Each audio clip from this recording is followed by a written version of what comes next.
Эми эмне кылабыз эми? Кир жууган машина жок, эмне кылам эми мен? Кредит алыш керек анда. Ой, биздин ансы эле кредиттерибиз толуп турат да. Биз аны качан төлөп бүтөбүз?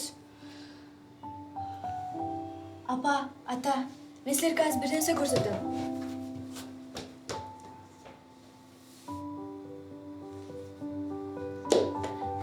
Мен Инстаграмдан бир лайфхак көргөм.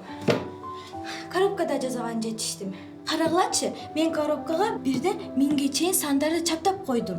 Ар бир акча салган сайын ошо суммадагы акчаны чип саласыңар.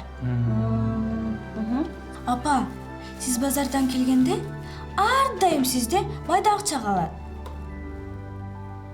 Ата, мисалы, айлык алганда баардык акчаңызды корото электе коробкага салсаңыз болот. Кичинекей нерседен да